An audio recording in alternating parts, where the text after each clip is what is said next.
What's going on, guys? Welcome to Everything Always. My name's Michael Roman, aka Allfires. Now, for all of the shortcomings that Marvel Studios films have had, and for all of the bad news we've been hearing from behind the scenes stuff for what's been going on in Phase 4 and Phase 5, maybe none have been as public and as bad as the previous reports we've heard about Mahershala Ali's Blade, which for a while there made it look like that movie may never get done, and Mahershala Ali himself may actually walk away from the project.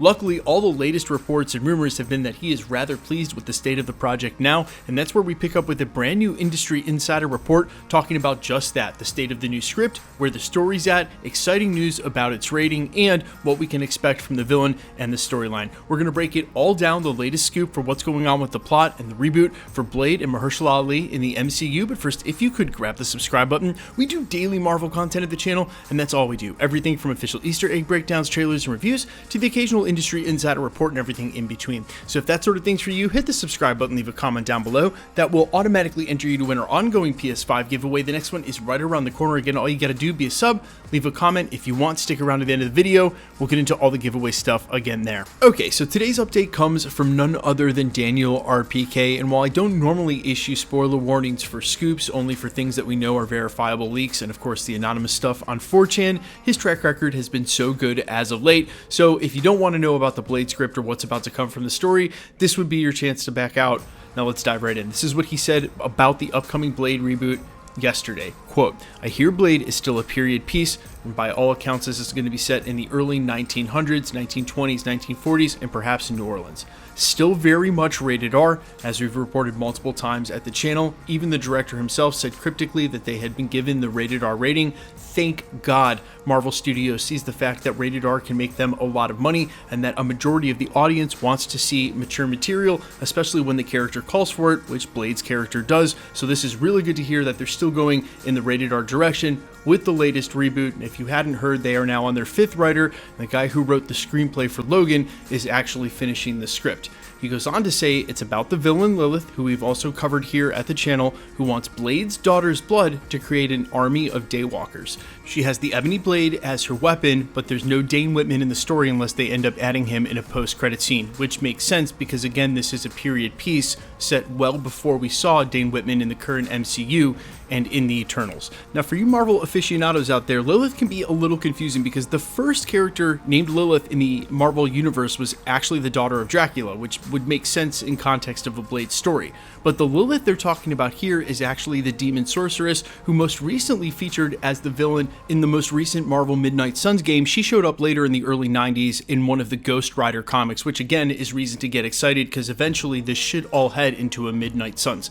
But featuring Lilith as the villain now confirms what they're going to do in the overarching storyline in the sort of quote-unquote monster MCU corner that they originally set in motion of Werewolf by Night, which was really the beginning of the tease for what could be with the Midnight Suns. Now, some of you may remember I actually got a chance to interview Laura Donnelly as a part of the Werewolf by Night press junket. Thank you to Marvel Studios for that. And I did ask her point blank about what she would want to see as far as future crossovers. She definitely mentioned that her background has always been, her interest has always been in the supernatural. She would love to see Elsa Bloodstone go on and feature as part of the Midnight Suns. There's even been rumors of an Elsa Bloodstone solo project.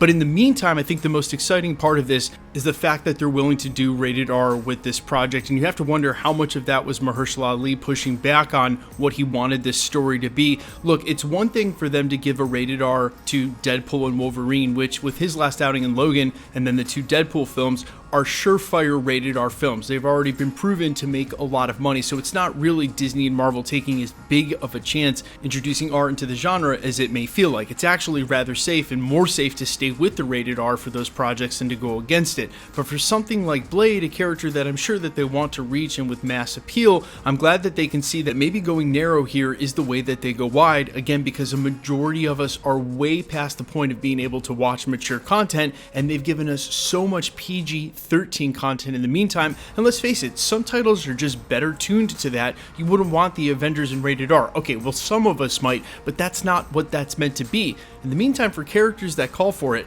And like Blade, I don't think there's any reason in the world why they shouldn't have made this rated R from the beginning, and I'm glad to see it because hopefully it means that when these characters come together like Elsa Bloodstone, Werewolf by Night, hopefully the Punisher, who we're going to see in the upcoming Daredevil, that series is said to be extremely violent as well. We have a video coming out on that, and the villain, hopefully all of this will be as violent or live up to the sort of action that we're interested in seeing. I think it's just a huge win for Marvel in a way that they can continue to reinvent their brand as they speed towards their 100th project. But you guys let me know all your thoughts down below, how hyped you are for this film, and of course, quickly, let's get into the giveaway stuff before I let you go. All right, we are still giving away PlayStation 5s here at the channel. We're going to continue to do so until the PlayStation 5 Pro or the PlayStation 6 comes out, and it's hard to tell which will come first at this point. We're also going to give away tickets for Madam Web in just a week or so, so if you want to be entered to win or for any of the future giveaways here at the channel, all the same rules will always apply.